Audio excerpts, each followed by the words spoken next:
Veuillez lire dans l'évangile de Jean, chapitre 11, versets 28 à 57. Il pense qu'elle se rend au sépulcre, il la voit quitter la maison et la suivent. Ils vont donc se retrouver en présence de Jésus. Tout comme sa sœur, Marie commence par exprimer le regret que Jésus n'ait pas été présent lors de la maladie de Lazare, car alors, dit-elle, il ne serait pas mort, mon frère ne serait pas mort. Comme nous l'avons déjà remarqué, c'est une foi, mais une foi limitée. Marie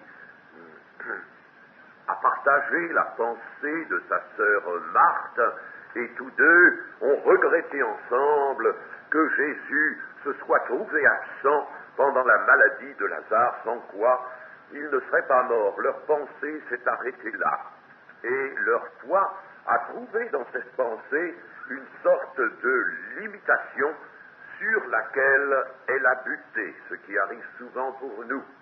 Une pensée, nous nous donnons une pensée, puis notre foi vient et bute sur cette pensée sans qu'on puisse aller plus loin. Mais ce qui marque bien la différence des caractères des deux sœurs, c'est que Marthe, lorsqu'elle arriva au devant de Jésus, se mit tout de suite à parler avec sa spontanéité, sa vivacité coutumière, tandis que Marie, elle, remarquons-le, lorsqu'elle arrive devant Jésus et qu'elle le vit, tomba à ses pieds. Elle tombe à ses pieds, ce que n'avait pas fait sa sœur. Voyez-vous, voilà une grande différence. Il y a de la part de Marie, n'est-ce pas, une véritable adoration, une adoration. Elle est capable d'adoration. Sa sœur Marthe est capable d'action, vivacité, peut-être d'une foi qui peut aller à l'égal de Marie, mais elle n'a pas l'adoration. C'est une chose qui fait défaut, chers amis, ça dépend peut-être, évidemment, de notre capacité spirituelle. Je ne dis pas capacité humaine, capacité spirituelle. Cela dépend, mais il faut, certes, remédier à tout ce qui est insuffisant en chacun de nous et demander à Dieu qu'il nous donne la possibilité de contempler et d'adorer la personne de Dieu, en la personne de Jésus. Marie était accablée et elle pleurait toujours son frère. Nous voyons encore là que Marie était un cœur particulièrement sensible et capable d'un très grand attachement. Sa sœur, elle, ne pleurait pas, mais elle pleure. Elle est capable d'un grand attachement. Et Jésus n'aura pas avec Marie l'entretien qu'il a eu avec Marthe. La chose n'est pas nécessaire. Le Seigneur comprend toute âme humaine et il parle à chacune comme il convient. Il n'est pas dit que le Seigneur Jésus agira de même manière avec tous. Il agit selon l'âme, il sonde les cœurs et les reins, il connaît les dispositions des cœurs et il agit en conséquence. Le texte nous montre que Jésus, voyant pleurer Marie et les Juifs, frémit en son esprit et fut tout ému. Et nous pouvons nous demander, certes, quelle est la nature de cette émotion, quelle est la cause de cette émotion. Il frémit en esprit, frémit en son esprit et fut tout ému, au point que tout à l'heure il va pleurer. Pas le texte va nous dire que Jésus pleura. bien, il faut comprendre cela. J'aimerais que vous... Si je vous ai dit, mais ce n'était pas tout cela, beaucoup de vous n'étaient pas là. Il est bon de revenir sur la connaissance de l'homme, la connaissance, selon la révélation, bien sûr, de l'homme qui correspond d'ailleurs à la connaissance de l'homme selon certains auteurs, certains philosophes. L'homme est composé de trois parties, n'est-ce pas? Le corps, âme et esprit. Voilà ce qui fait l'homme. L'homme, n'est-ce pas? Deux textes du Nouveau Testament nous le disent, la première aux Thessaloniciens et l'Épître aux Hébreux. Corps, âme, esprit. Et beaucoup, bien des auteurs se sont ingéniés de différencier le corps, ce n'est pas difficile, certes, mais de différencier l'âme de l'esprit dans cette conception qui est appelée généralement, on a tellement écrit là-dessus, la conception trialistique, tricotome.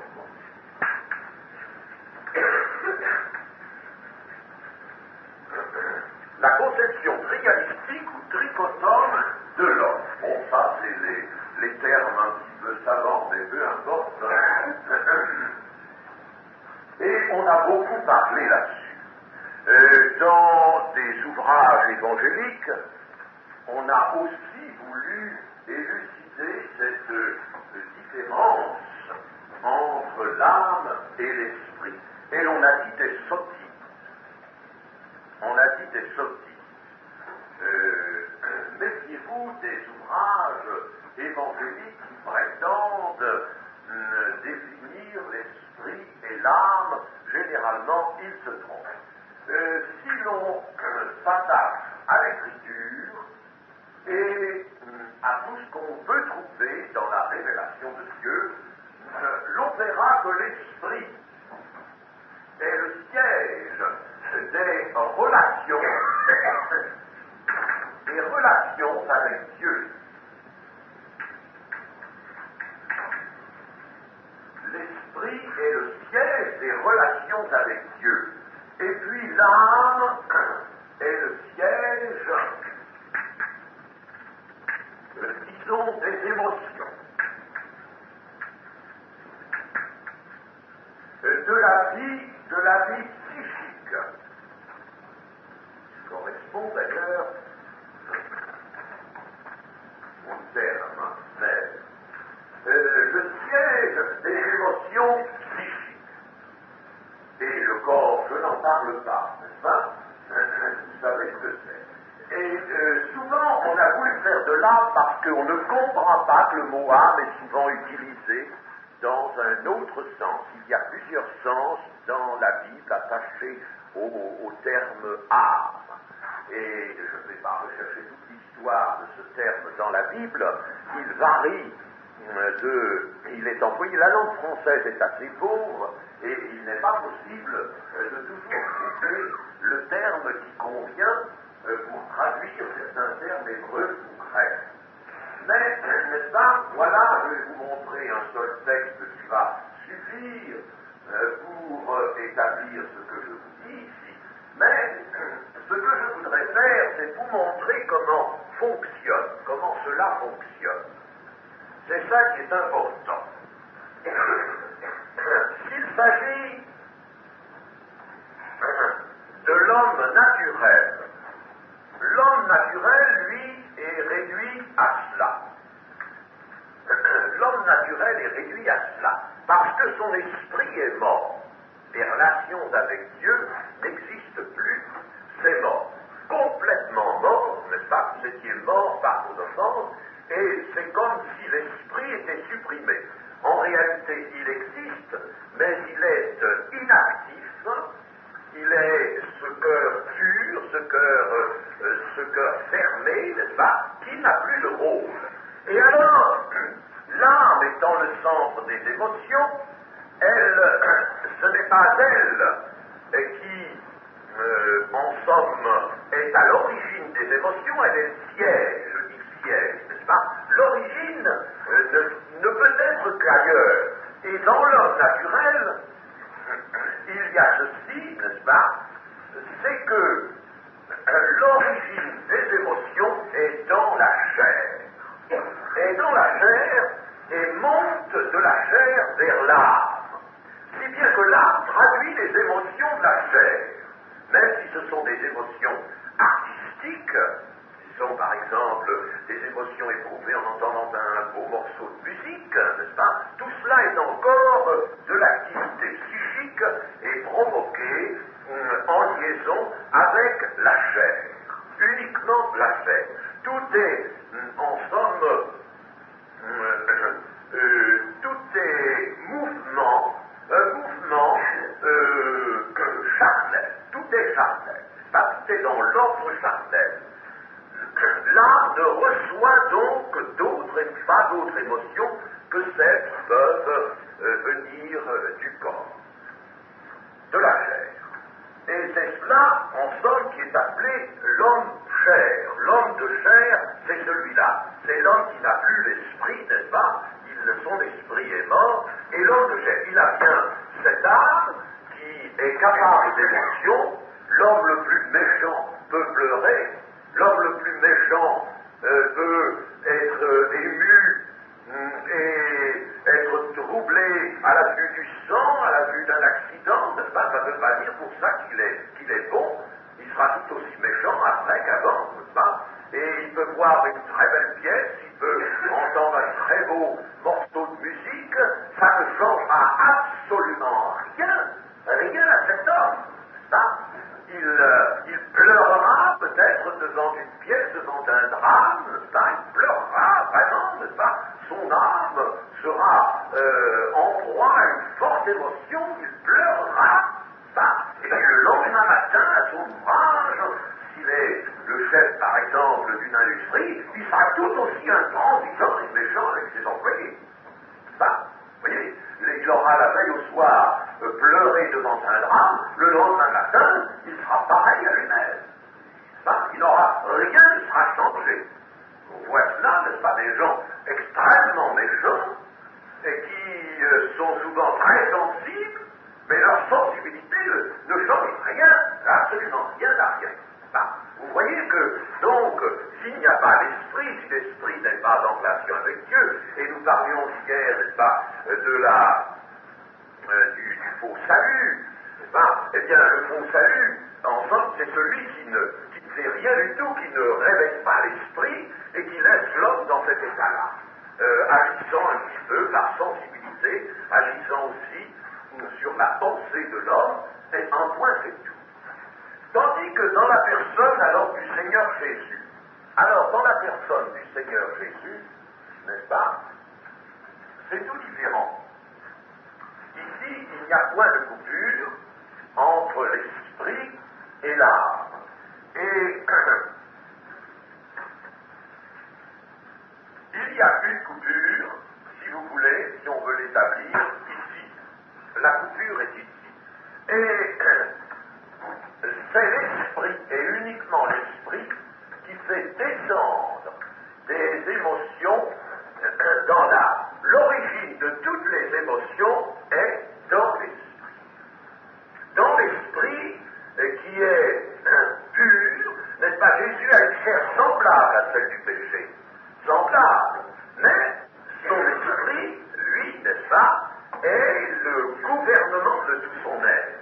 Voyez-vous, tout son être est gouverné par l'esprit, si bien que l'âme reçoit ces émotions, l'origine des émotions que l'âme ressent, ne fait que ressentir.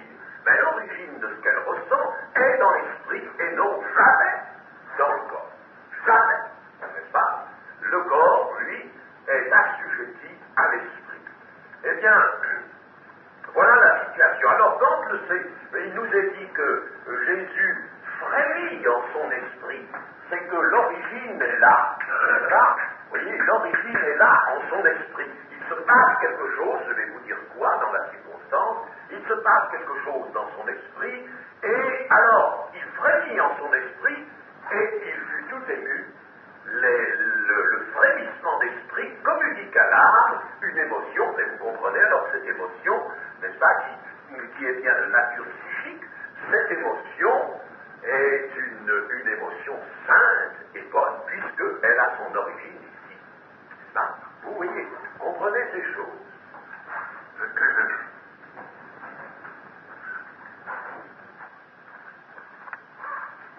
Je voudrais vous montrer un texte qui établira suffisamment que l'esprit est bien ce que je vous dis. Romains 8, versets 15 et 16. Et vous n'avez point reçu un esprit de servitude pour être encore dans la crainte, mais vous avez reçu un esprit d'adoption par lequel nous crions « Abba, Père ». L'esprit lui-même, l'esprit avec un grand E, c'est-à-dire l'esprit de Dieu, l'esprit lui-même rend témoignage à notre esprit que nous sommes enfants de Dieu. Voyez-vous, l'esprit de Dieu à notre esprit. C'est entre l'esprit de Dieu et l'esprit de l'homme qu'il y a cette communication, ces relations. L'esprit, donc, de l'homme est plus même que le siège de ces relations, n'est-ce pas, avec Dieu, il est l'individualité réelle de la personne humaine. L'individualité, donc, est là. Et dans un état de perfection, l'esprit, n'est-ce pas, pleinement en éveil, bien sûr, l'esprit qui est dans la vie, dans la résurrection, l'esprit a le gouvernement de tout l'être humain, et notamment du corps. Le corps ne prend pas de décision, la chair ne prend pas de décision, la chair ne provoque pas des émotions, ne provoque pas des pensées, des intentions, c'est l'esprit qui fait tout cela. La chair n'est qu'un support qui obéit à l'esprit parfaitement. Voilà, n'est-ce pas, comment l'état de perfection peut s'établir dans l'homme. Mais voyez, Romains 16, l'esprit rend témoignage à notre esprit. Vous voyez que l'esprit est donc bien le siège des émotions. Alors, pourquoi l'esprit de Jésus frémit-il? C'est ce qui nous importe maintenant de savoir. Eh bien, il y a plusieurs raisons que nous devons analyser. Premièrement, cette mort d'un ami est la manifestation du mal. C'est un cas particulier de la manifestation du mal. L'œuvre de Satan, l'œuvre de mensonge, la révolte inconsidérée de l'homme, tout cela a valu à l'humanité la mort, ce triste sort qu'est la mort. Et Jésus est amené à toucher de près, dans son humanité, à toucher de près les conséquences terribles du mal, car il connaissait particulièrement cette famille, et par ce rapport humain, n'est-ce pas, il est davantage en contact avec ce cas particulier. Il y en a tant dans l'humanité, mais c'est un cas particulier, comme nous, n'est-ce pas, quand nous perdons un être cher, c'est un cas particulier qui nous fait toucher de près la mort, n'est-ce pas, et cette affreuse chose qu'est la mort. Alors, le Seigneur, n'est-ce pas, éprouve la séparation, cette séparation qui est anormale, la séparation de deux êtres unis par l'amour, c'est anormal, c'est une chose tout à fait anormale, l'amour ne veut pas cela, l'amour dans la vérité ne peut pas cela, l'amour veut garder, veut rester en relation, en communion, l'amour ne veut pas séparation. Eh bien, cette séparation est un effet du péché, la mort. Alors, la séparation, la souffrance, le deuil, l'amour blessé, tout cela, c'est l'œuvre du péché. Et alors, le Seigneur Jésus, devant ce cas particulier, lui qui est à la fois le Créateur et la créature, il est dans la créature et il est le Créateur. Alors vous comprenez qu'il peut joindre à la connaissance des causes en tant que Créateur l'évaluation du mal en tant que créature. N'est-ce pas? La connaissance des causes et l'évaluation du mal dans sa nature humaine, il rapproche les deux. Et c'est terrible ce rapprochement. Et c'est terrible. C'est terrible. Lui qui sait pour quelle gloire toutes les œuvres de Dieu ont été faites. Lui qui sait le mobile d'amour de toutes les œuvres de Dieu. Lui qui voyait cette terre, n'est-ce pas, qu'il a créée, car tout a été créé par lui et pour lui. Il voyait cette terre, il voyait l'homme qu'il a créé de ses mains.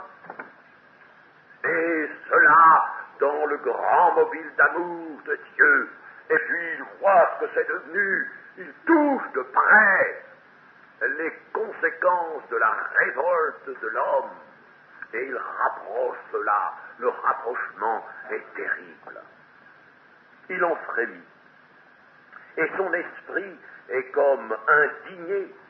Tout à nouveau, il a déjà été indigné, certes, dans le jardin d'Éden, mais il est indigné, comme tout à nouveau, de la révolte de l'homme et du rôle que Satan a joué.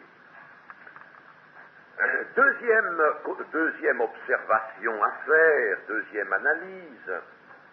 Il frémit encore, le Seigneur Jésus, car il vient panser la plaie du peuple, de son peuple, selon une expression du prophète. Il vient panser la plaie du peuple pour enlever la mort et en ôtant le péché. Cette mort horrible, il vient pour l'ôter, lui, et en ôtant le péché. Et c'est encore là quelque chose qui est de nature à le faire frémir en esprit.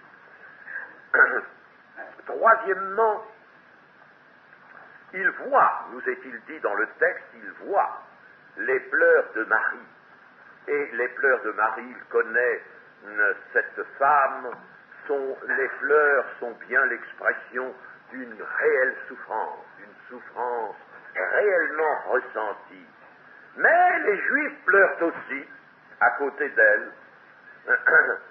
Et parmi ces Juifs qui pleurent, il s'en trouvera tout à l'heure qui le dénonceront aux pharisiens, manifestant ainsi l'incapacité de l'homme à la vérité et à l'amour. Ça, ce sont les marques terribles, les traces du péché dans l'homme. Alors, il voit ces hommes pleurer, n'est-ce pas? Leurs pleurs sont des pleurs hypocrites. Tout à l'heure, plusieurs le dénonceront. Certains croiront, mais d'autres vont aller le dénoncer. Et cela aussi, ce mal qui reste attaché à la nature humaine, ce mal qui trouve dans toute occasion, même les occasions les plus douloureuses, qui trouve l'occasion encore de se manifester, le moyen de se manifester, alors cela fait frémir encore le Seigneur. Enfin, tout à l'heure, Jésus va ressusciter Lazare pour la gloire de Dieu, et il sera lui-même glorifié. Mais ses adversaires n'en seront que plus poussés dans leur zèle à le supprimer. Voilà ce qui fait dans l'ensemble le frémissement en esprit du Seigneur Jésus. Et nous est-il dit, Jésus pleura. L'émotion de l'esprit descend dans l'âme, et Jésus, ému, son émotion va jusqu'à l'amener à pleurer. Mais en vous disant ce que je viens de vous dire, des causes du frémissement en esprit, les causes des pleurs, avec l'explication que je vous ai donnée, n'est-ce pas, sont également là. Il ne pleure pas parce que il est séparé de Lazare, il ne pleure pas à la manière, si vous voulez, des autres hommes, même à la manière de Marie, n'est-ce pas? Il pleure parce que l'émotion a grandi en lui, il pleure doucement. Le mot grec, d'ailleurs, qui est employé, signale des pleurs silencieux. Et nous voyons vraiment là que la parole a été faite chair. La parole a été faite chair. Dans la personne du Seigneur Jésus, il y a parfaitement l'esprit et aussi cette nature humaine. Et son esprit d'homme est lié à l'esprit divin, parfaitement lié à l'esprit divin. La parole a été faite chair, et la parole est là, qui peut considérer les choses de très loin, dans le temps et partout. Et puis, l'homme est là aussi pour ressentir les émotions d'une telle situation. Ne faut-il pas que Jésus participe aux conséquences de la révolte de l'homme? Il lui a été donné de porter une chair semblable à celle du péché, c'est-à-dire une chair qui n'est pas différente de celle des autres hommes. La seule différence, c'est l'absence totale du péché, n'est-ce pas? Mais la chair est là, c'est-à-dire c'est la chair des conséquences du péché qui est là. C'est cette chair-là, cette chair dégradée, en somme, qu'il porte. Mais il ne porte pas le péché. Il faut qu'il éprouve ce que l'homme éprouve, mais rien en Jésus n'a d'autre origine que l'esprit. L'âme ressent, mais elle ne ressent que les mouvements qui se produisent dans l'esprit du Seigneur. Les pleurs du Seigneur sont interprétés par les témoins de cela uniquement sous l'aspect de l'affliction d'un ami. Ils ne peuvent pas comprendre autre chose que cela, bien sûr. Ils voient là l'affliction d'un ami, et certains même vont en tirer la conséquence que Jésus est incapable devant cette mort, qu'il est là, vaincu lui-même devant cette mort, il est comme tous les autres, il ne peut rien faire que pleurer. Beaucoup vont penser pendant un temps cela. Certains juifs, toujours animés de l'esprit critique et de la contestation, s'étonneront qu'ayant fait des miracles par ailleurs, des miracles que tout le monde connaît, Jésus n'ait pas guéri celui qui était son ami. Et cela, bien entendu, c'est la contestation, et nous l'avons déjà observé, la contestation, la contradiction sera toujours dans les remous de l'Évangile, du Seigneur Jésus ou de l'Évangile, ce qui est la même chose, car l'Évangile, c'est le Seigneur. Et l'Évangile, puissance de Dieu pour quiconque croit, c'est le Seigneur à l'heure, l'Évangile. Eh bien, dans les remous, donc, de l'Évangile, il y aura toujours la contradiction selon la prophétie de Siméon. Celui-ci sera un signe qui provoquera la contradiction. Il ne peut pas en être autrement. Et nous entrons dans la contradiction du côté de Jésus.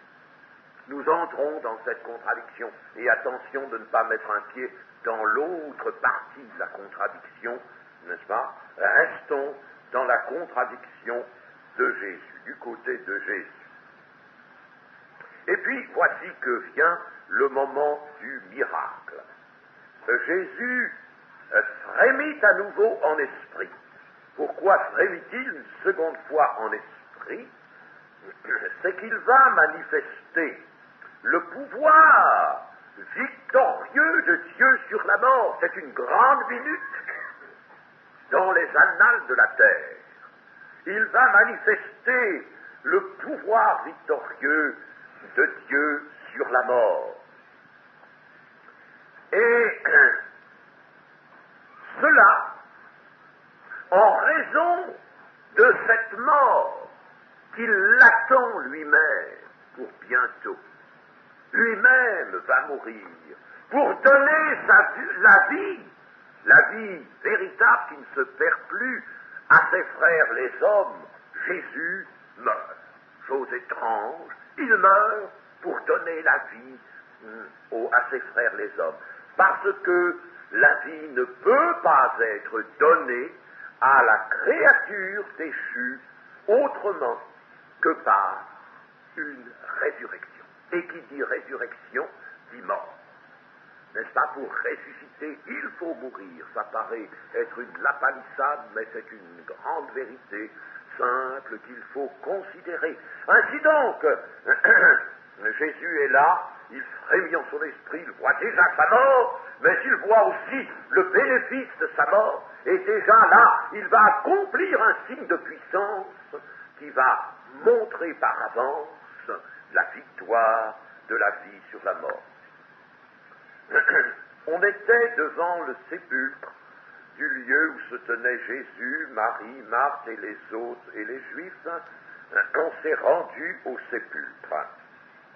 Le sépulcre était une grotte fermée par une pierre qui pouvait se déplacer en la roulant. Certains voient un sépulcre qui serait dans l'autre sens, c'est-à-dire qui serait un trou dans la terre, n'est-ce pas, un trou dans le rocher et fermé par une pierre qui serait donc dans la position horizontale. D'autres, au contraire, voient le sépulcre comme un trou, n'est-ce pas, évidemment, mais dans une paroi verticale du rocher. Je crois que cette seconde version convient mieux au texte parce que le texte nous dit c'était une grotte. Or, une grotte, c'est pas un machin pour les spéléologues, n'est-ce pas? Pas un trou. Pour eux, c'est une grotte, c'est quelque chose qui est précisément dans une paroi quasi verticale.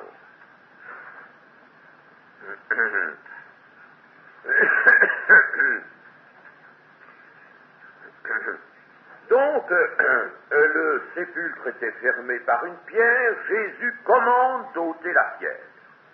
Et c'est à ce moment que Martin va faire à haute voix une réflexion, car la pensée de Martin s'attache sur le moment à une crainte toute humaine. Quand elle entend le Seigneur Jésus commander d'ôter la pierre, n'est-ce pas, elle va dire: oh, mais Seigneur, il sent déjà, car il y a 4 jours qu'il est là, dans le sépulcre. Pourquoi Marthe fait-elle cette réflexion? Il y a 2 causes à cela, 2 causes qui se conjuguent, n'est-ce pas? Elles se conjuguent l'une l'autre. La première, c'est une crainte toute humaine et bien compréhensible de la pénible sensation que Jésus et les personnes présentes vont éprouver à l'ouverture du sépulcre dès qu'on aura ouvert la pierre. Cette odeur putride va sortir, n'est-ce pas, et tout le monde va en être plus ou moins incommodé. Mais Marthe, n'est-ce pas, ressent une sorte de pudeur pour la personne de son frère. N'est-ce pas, ouvrir le sépulcre d'un mort qui est là depuis quelques jours seulement, n'est-ce pas, et qui est en proie à la décomposition, cette odeur cadavérique, n'est-ce pas, quelque chose de dur à supporter, cela la gêne, il y a une gêne de sa part, n'est-ce pas, c'est son frère qui est là, n'est-ce pas, il y a donc une sorte de pudeur et de crainte qui la font agir. Lazare n'avait pas été embaumé d'une façon totale, complète, il avait simplement été extérieurement, on avait mis des aromates extérieurement, et puis alors on l'avait entouré de bandes, n'est-ce pas, c'était la sépulture d'un pauvre, et l'embaumement était quelque chose qui était réservé aux riches. Donc le corps de Lazare avait été simplement enveloppé, comme nous le voyons ici, n'est-ce pas, avec des linges et des bandelettes. C'était une sépulture toute simple, celle du pauvre. Mais Marthe, qui est amenée par cette crainte et cette pudeur, n'est-ce pas, à formuler cette réflexion, éprouve aussi quelque chose d'autre, n'est-ce pas? Il y a une réserve. Il y a une réserve. Jésus vient au sépulcre, il dit d'ôter la pierre, il va faire quelque chose. Il va faire quelque chose, est-ce bien cette résurrection dont il a parlé? Mais le Seigneur, mais attention, mais le Seigneur ne se doute pas, le Seigneur n'a pas réalisé, voyons, qu'il y a 4 jours qu'il est là, qu'il sent déjà, ce qui veut dire qu'il est déjà en décomposition. Non seulement ça va être gênant pour tout le monde, mais en plus de ça, mais comment ressusciter un pauvre corps qui est déjà gagné par la corruption? Oh, mais c'est un obstacle, ça, n'est-ce pas?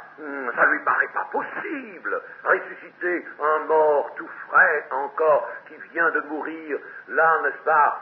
Encore, elle peut le concevoir. Mais là, un homme qui est depuis 4 jours, n'est-ce pas, est déjà en proie à la résurrection. Elle est venue tous les jours avec sa sœur. Elle est venue là, près de la pierre. Et elles ont bien senti, n'est-ce pas, que la décomposition était déjà à l'œuvre.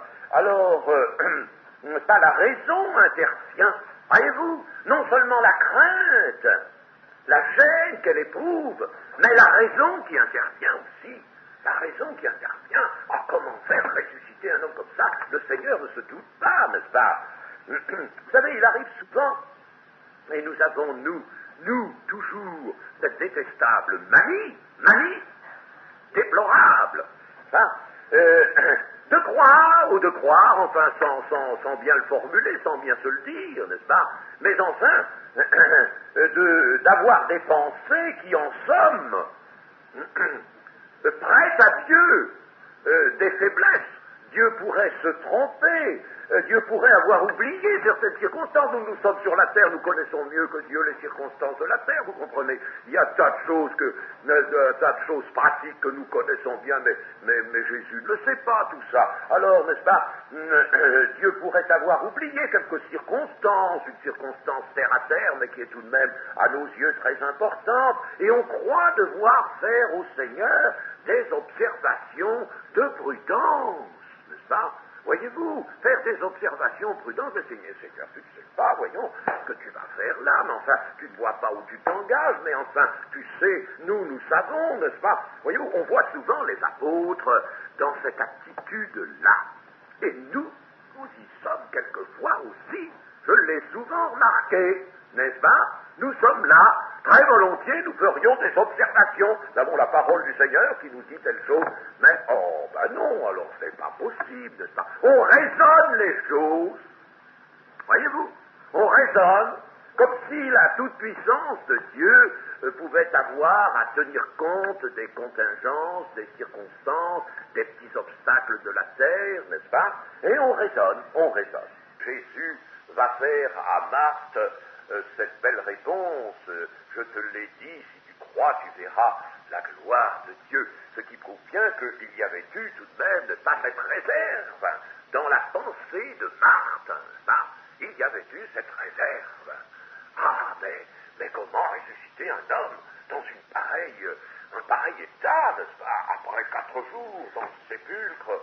Oh, ça alors, c'est pas possible, son corps ne peut pas être ramené à la vie, il est déjà en somme en proie à la décomposition, par conséquent, toutes ces choses-là, ça ne peut pas revivre, ces tissus-là, un corps comme ça ne peut pas revivre, n'est-ce pas? C'est pas possible qu'un corps, voyez-vous, n'est-ce pas la raison qui s'attache aux lamentables petites vues de l'homme.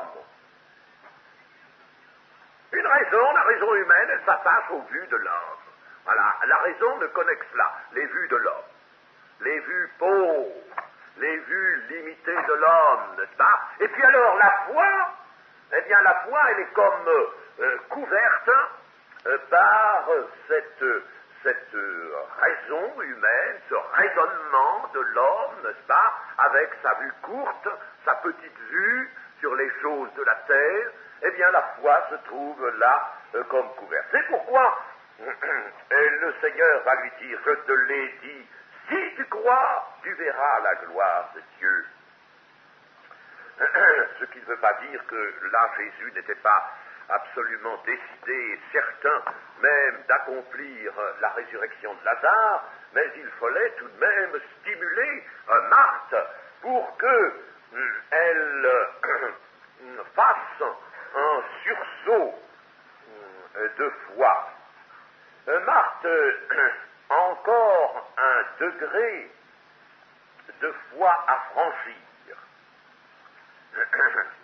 Il faut qu'elle sache que les circonstances les plus irrémédiables de la terre, les obstacles considérés par l'homme comme majeurs, ne font rien, ne peuvent rien faire devant la puissance de Dieu.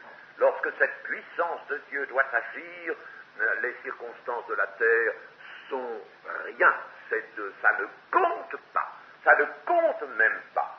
Et la puissance de Dieu est capable d'écarter tout, de transformer tout, de triompher de tout.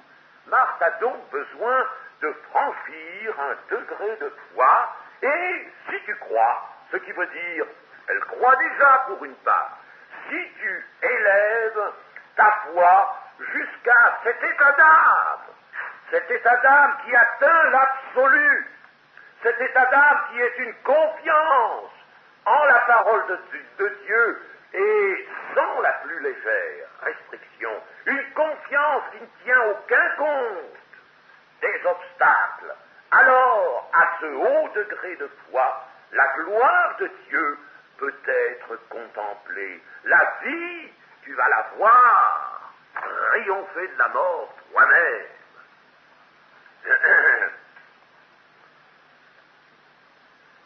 Et le Seigneur, n'est-ce pas, de recommander à Marthe de croire pour voir, de croire pour voir, non pas de voir pour croire, mais de croire pour voir. C'est la marche par la foi et non par la vue dans laquelle le Seigneur veut que toute l'Église s'engage. Ah, chers amis, oui, cette foi qui est un état d'âme atteignant l'absolu. C'est un état d'âme, la foi, et il faut veiller à cet état d'âme. Nous avons dans le cœur, dans l'esprit, n'est-ce pas, le sens spirituel qui est un organe spirituel, un organe d'esprit par lequel il nous est possible d'exercer une foi entière, totale, la foi de Dieu. Mais il faut y arriver, il faut grimper cela, n'est-ce pas? Il ne faut pas dire au Seigneur, comme les apôtres l'avaient fait, Seigneur, nous sommes assis, nous sommes là tranquilles, nous ne bougeons pas, nous sommes bien gentils, augmente-nous la foi, Seigneur, nous ne bougeons pas, faisons rien, mais toi, augmente-nous la foi. Non, le Seigneur va leur dire, si vous aviez de la foi comme un grain de sénévé, si vous en aviez, vous devriez en avoir. Dieu vous a donné la possibilité d'en avoir. À vous de l'exercer. C'est votre part, c'est la part de l'homme, cela. Si vous aviez de la foi. Et la foi devrait atteindre cet état d'âme, qui est un état d'âme absolu, parce que c'est un état d'âme qui rejoint Dieu, chers amis. La foi, c'est cela, cet état d'âme qui rejoint Dieu. La foi entraîne une volonté qui se hisse au niveau de celle de Dieu. Et c'est là que tout se fait. Lorsque la volonté de l'homme dans la foi est au niveau de la volonté de Dieu, n'est-ce pas, la volonté de Dieu qui est bien sûr souveraine, n'est-ce pas, mais la volonté de l'homme qui connaît la volonté de Dieu et qui se hisse par la foi au niveau de la volonté de Dieu, n'est-ce pas, les deux étant conjugués, alors tout se fait. C'est là que tout se fait. La foi doit donc être ça, n'est-ce pas? Elle doit être un état d'âme qui doit atteindre jusqu'à l'absolue confiance, irraisonnée, inconditionnelle, une confiance qui est un abandon dans la parole de Dieu entièrement. Mais attention chez le chrétien, n'est-ce pas? Une confiance qui se manifeste aussi par une conduite, par un comportement. Parce qu'il ne peut pas y avoir foi en une partie de la parole de Dieu et pas en l'autre. Et s'il y a foi en toute la parole de Dieu, eh bien il y a mise en pratique de toute la parole de Dieu. Par conséquent, vous voyez que chez le chrétien, les œuvres sont nécessairement le témoignage, le test, le critère de la foi. Et puis, après cette parole, le Seigneur Jésus va lever ses yeux vers le ciel,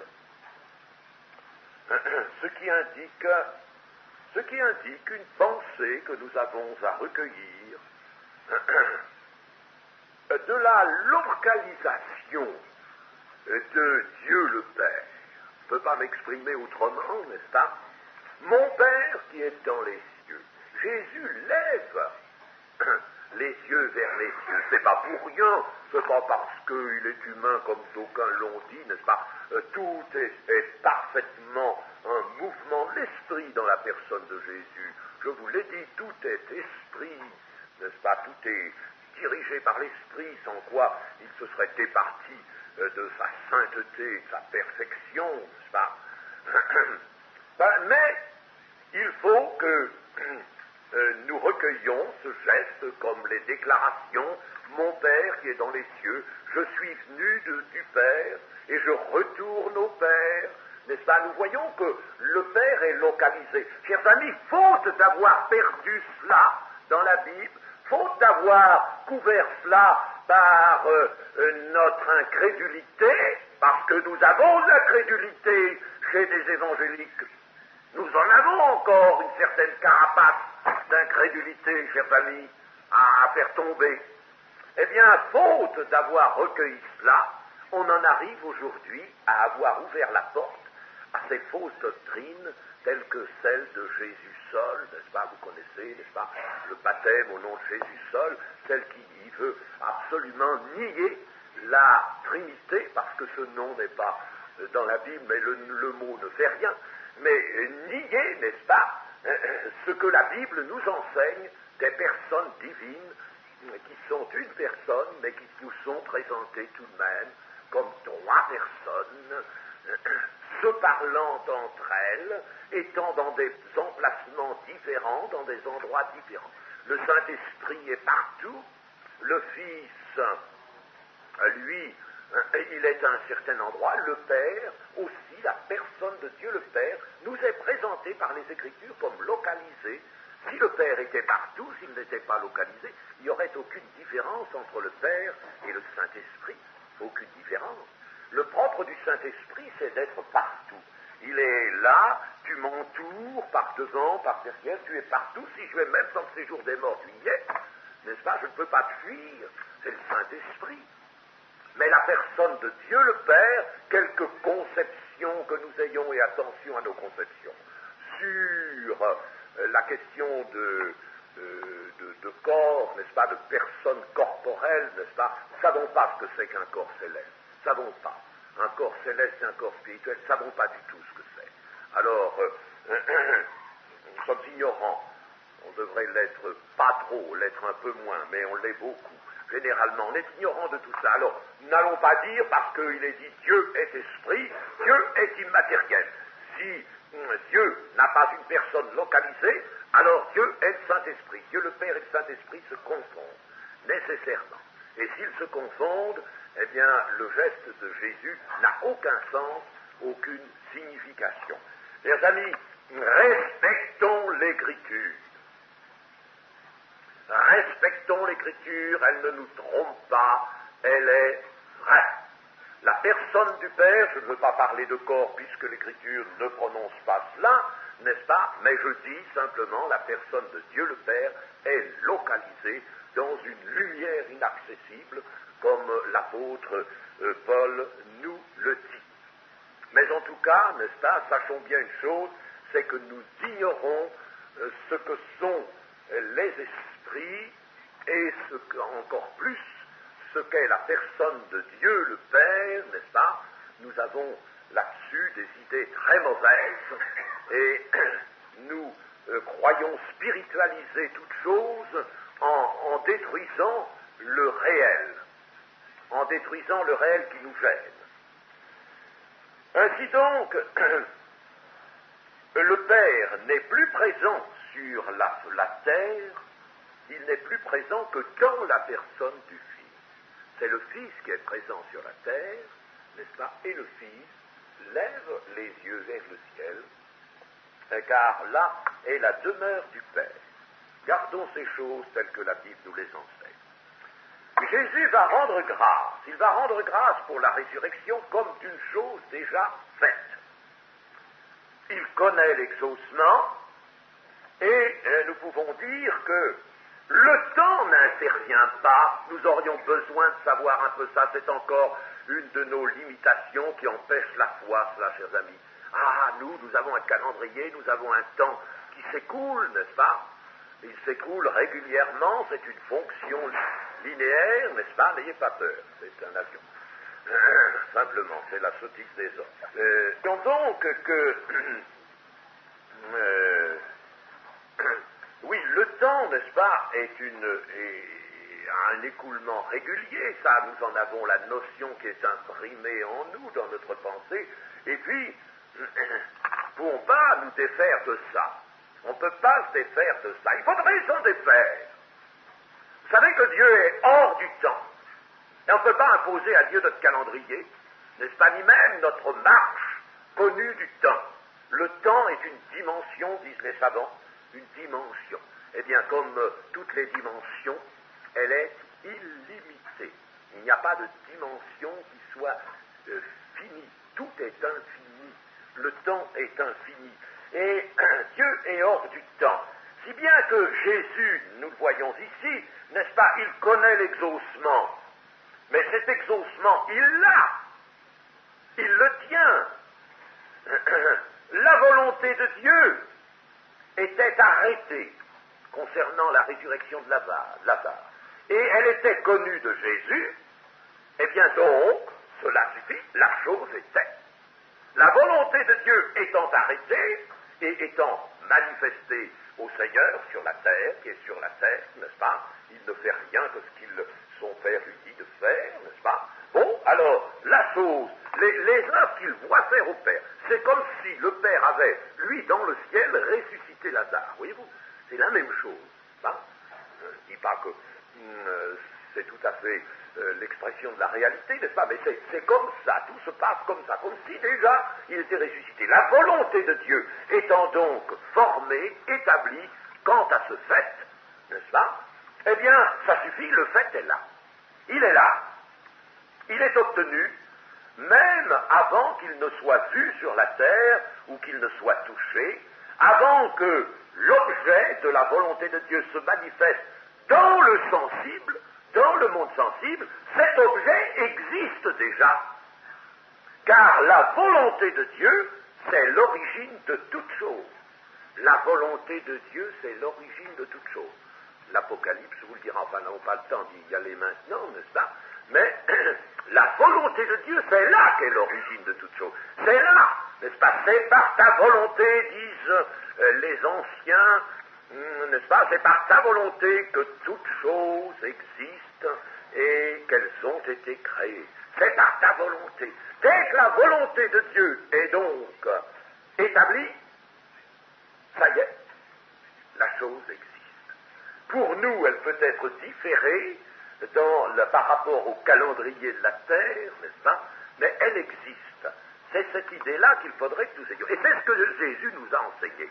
Voyons Marc 11. Marc 11 et verset 24.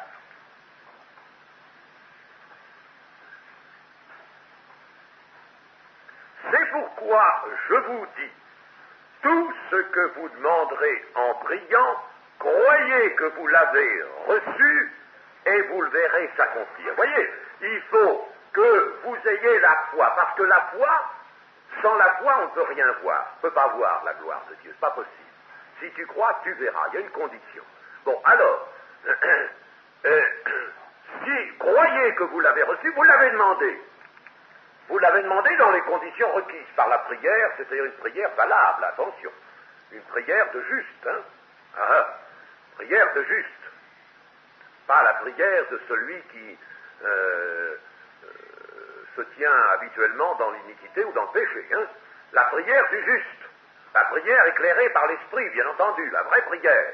Alors, tout ce que vous demanderez en priant, croyez que vous l'avez reçu, exercez la foi là-dessus, puisque vous l'avez demandé, et que Dieu vous a dit que tout ce que vous demanderez au nom de Jésus, il vous le donnera. Alors, exercez la foi, et puis dites, eh bien, je l'ai, parce qu'à ce moment-là, vous savez, vous devez savoir que la volonté de Dieu est formée, est établie. Alors vous l'avez.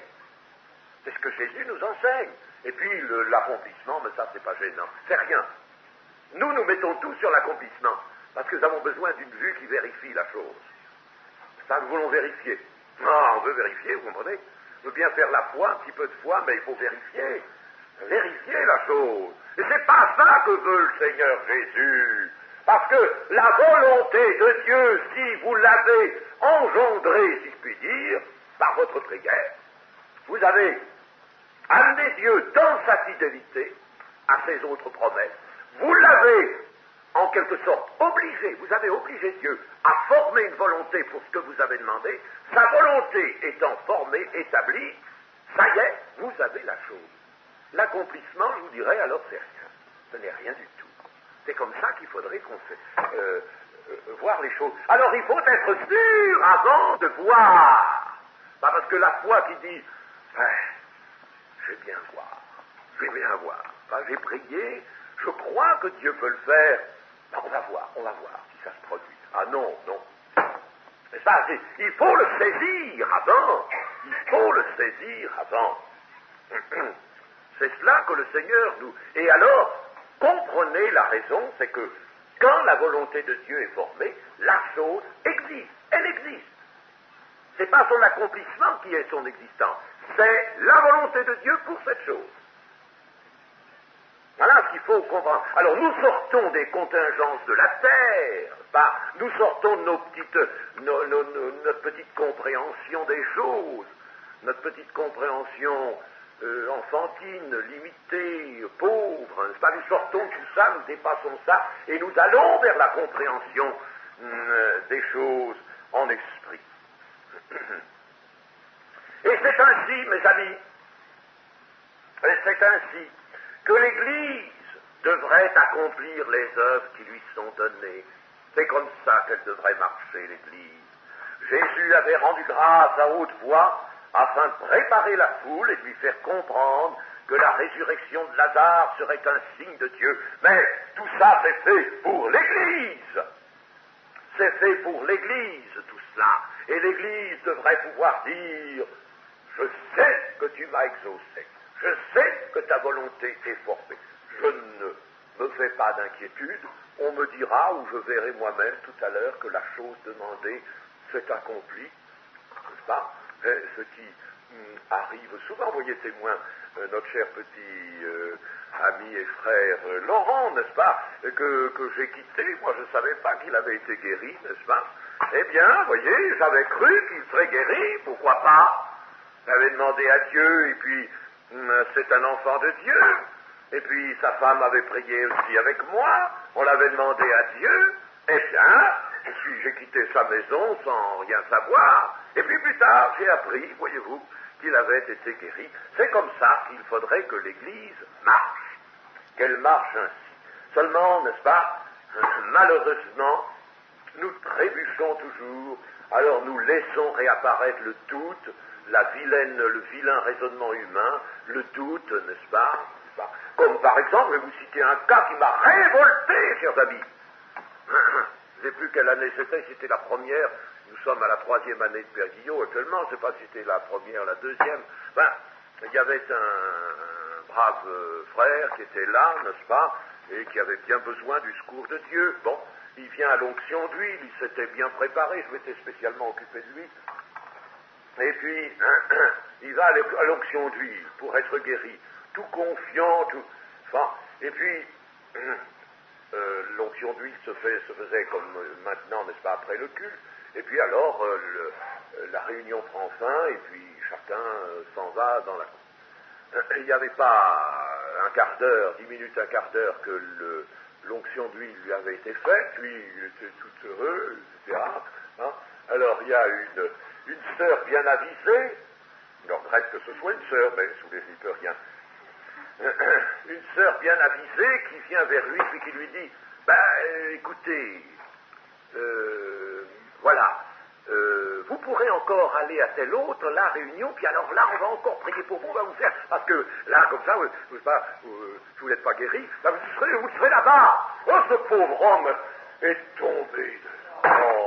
Oh, chers amis, quel crime! Quel crime! On ne se rend pas compte, quelquefois, qu'avec une parole comme ça, on commet un crime, un véritable crime. Chers amis, et cet homme avait besoin du secours de Dieu, et il l'avait. Il l'avait. Alors après, on l'a retrouvé, il était faible, on l'a retrouvé pleurant, abattu, n'est-ce pas? Il ne savait plus que penser. Oh, chers amis, comme il faudrait qu'on mette un cadenas ici devant la bouche, comme il faudrait que nous soyons spirituels pour ne pas commettre d'un père pareil. Méfiez-vous de ce que vous dites, méfiez-vous de vos conversations, que ce soit des conversations qui édifient, et non pas des conversations, des mots qui blessent et qui détruisent la foi. L'Église devrait marcher ainsi, c'est ça la marche de l'Église. Et chers amis, si nous voulions vraiment connaître que l'Église est la vraie Église de Jésus-Christ, eh bien oui, il faudrait que nous ayons des exaucements dans tout ce qui est le domaine des œuvres de l'Église, des œuvres de Dieu, des œuvres de Jésus par l'Église. Il faudrait que nous ayons des exaucements en tout et que nous les ayons bien.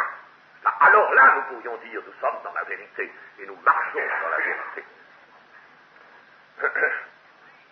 Lazare sort, va commander le Seigneur Jésus. C'est le commandement de la parole de Dieu qui prononce. La parole de Dieu dit, elle prononce. Et la chose arrive. La chose s'accomplit. Il faut un commandement pour, sur la terre, traduire la volonté de Dieu qui a déjà donné la chose. N'est-ce pas? Alors, pour la traduire, pour la faire, en somme, il s'agit tout simplement, l'accomplissement, c'est l'apparition sur la terre d'une chose qui est déjà donnée, qui est déjà obtenue, qui est déjà là, n'est-ce pas, dans les célestes, n'est-ce pas, puisque la terre est subordonnée aux célestes. Alors, Lazare sort, et voyez comme c'est simple pour le Seigneur Jésus, disons, et ça devrait l'être pour nous. Quelle grande leçon nous avons là. Lazare sort, il est certain, je sais que tu m'as exaucé. Alors là, si nous venions nous imposer les mains aux malades, et si nous venions, n'est-ce pas, prier et avoir cette certitude toujours, mais ce serait magnifique. Nous avons connu à Alger, pendant un temps, des choses comme ça. Moi, je me rappelle cette extraordinaire facilité. Extraordinaire. Mais alors, on était convaincus, il y avait un niveau de spiritualité, on était convaincus, on était sûrs des choses. On était sûrs, on les sentait, on les avait. Nous avons connu ce temps, chers amis. Et les choses se faisaient avec la plus grande facilité. Facile, on n'avait pas besoin de prier fort longtemps, on n'avait pas besoin d'insister, les choses se faisaient. Lazare sort, c'est le commandement de la parole de Dieu. Une voix forte, nous dit le texte, c'est-à-dire une voix souveraine. La voix souveraine de Dieu. La parole exprimant la volonté de Dieu. Et voici que Lazare sort. Mais il est encore porté par la puissance de Dieu, car il ne peut pas marcher et il ne peut pas voir. Il y a des commentateurs tellement bien avisés, mes amis, et voyez, je vous montre ça pour vous montrer le mauvais côté des choses. Des commentateurs qui ont dit, mais c'est pas possible qu'ils sortent quand même du sépulcre comme ça, avec les jambes et les mains liées, puis le visage couvert d'un voile, d'une étoffe, n'est-ce pas, les mains liées, les pieds liés, surtout comment il peut faire pour marcher, n'est-ce pas. C'est pas possible, ça, entouré de bandelettes, n'est-ce pas? Alors, naturellement, ils vont pas supposer que la puissance de Dieu est capable de porter Lazare, n'est-ce pas, de transporter de quelques mètres hors du tombeau et le planter là, devant les assistants. Non, non, ils ne sont pas capables de ça, n'est-ce pas? La foi est limitée, ce sont des commentateurs évangéliques, s'il vous plaît. Alors, ils vous disent, attendez, nous avons trouvé. C'est que les pieds étaient entourés chacun de bandelettes, n'est-ce pas? Chaque pied avait ses petites bandelettes, alors il pouvait encore marcher. Oh, que c'est épouvantable, affreux, chers amis, affreux, affreux. Ce manque de foi, ça déshonore le Seigneur. Il nous a dit qu'il avait les pieds liés. Qu'est-ce que ça veut dire, les pieds liés? C'est pas l'expression qui serait employée si c'était chaque pied, n'est-ce pas, avec des bandes, n'est-ce pas, des bandes moltières, n'est-ce pas, comme on faisait autrefois pour les soldats. C'est pas ça, n'est-ce pas? Il a les pieds et les mains liés. Mais c'est normal, on lui a attaché sur lui, n'est-ce pas, les mains, et les pieds sont liés ensemble, comme ça faisait un petit peu comme les choses d'Égypte, là, Hein? Oui, c'est ça. Exactement comme ça, n'est-ce pas? Alors, il est porté, et la preuve qu'il ne peut pas marcher, ou encore une autre preuve, c'est que le Seigneur va commander qu'il soit délié. Alors, qu'est devenue la corruption de ce corps? Parce que c'est bien le corps de Lazare qui sort. C'est bien le corps, il est avec ses bandelettes, il est avec tous ses linges, il est dans son enveloppe là de sépulcrale, n'est-ce pas, tout son habillement de mort, n'est-ce pas, il est là. C'est bien lui, c'est bien le corps de Lazare, c'est bien le corps de Lazare qui est sorti. Alors la corruption, le Seigneur a pu remettre en vie, en mouvement, mais rafraîchir, si je puis dire, ces organes qui déjà étaient en proie à la corruption. Et vous savez ce que c'est que la corruption? C'est quelque chose d'irréversible. Quelque chose d'irréversible. Et pour Dieu, rien n'est irréversible par conséquent. Et il peut revenir, réobtenir un corps tout prêt à fonctionner, des tissus sains, en bon état, en bonne condition.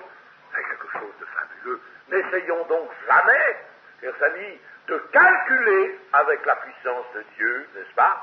De la calculer, de calculer ses effets. La puissance de Dieu est totale, est une chose mystérieuse pour nous, incompréhensible. C'est notre foi qui doit s'y attacher. Un point, c'est tout. Lazare sort. Et il est évident que l'impression causée, l'émotion devait être grande. Sans que j'entends la foule, n'est-ce pas, faire un murmure. Ça devait être quelque chose, une minute vraiment saisissante, que de voir ce mort sortir comme ça, les gens ont presque reculé, n'est-ce pas? Jamais. Le miracle était extraordinaire. En même temps, il y avait le côté, bien sûr, du point de vue humain, le côté spectaculaire d'un tel miracle. Un homme, un mort lié, là, qui vient, n'est-ce pas, avec son costume de mort, se présenter tout droit, pas devant les assistants. C'était vraiment quelque chose de bouleversant. Mais on voit au contraire le Seigneur Jésus imperturbable, et très calmement, le Seigneur Jésus va leur dire, déliez-le et laissez-le aller. Déliez-le. Comme si c'était un événement tout simple, un événement presque banal, n'est-ce pas? Une opération coutumière. Déliez-le, laissez-le aller.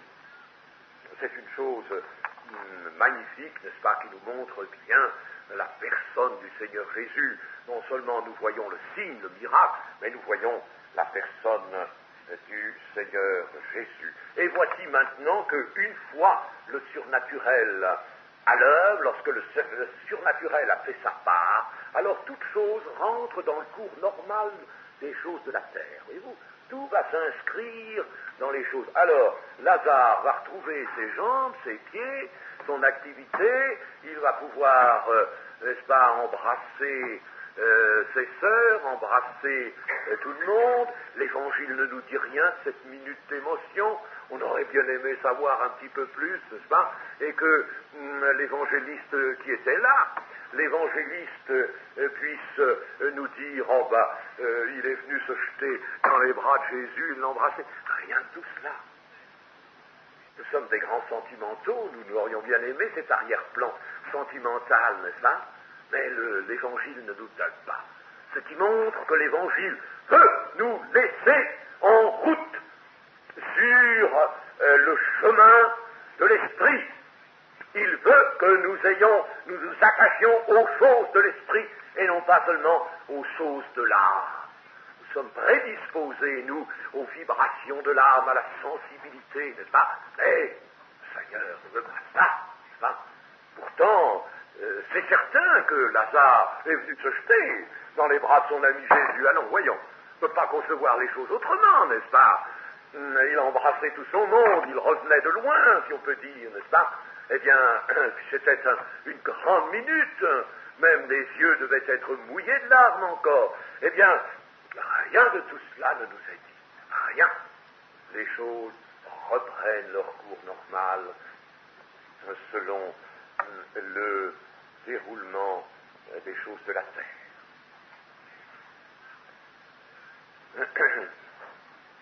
Ensuite, je passerai très vite sur la fin de notre lecture, c'est-à-dire les versets 45 à 57.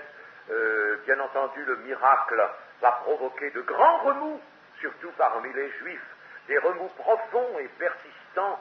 Ce sera une division. Certains croiront et il y aura une récolte.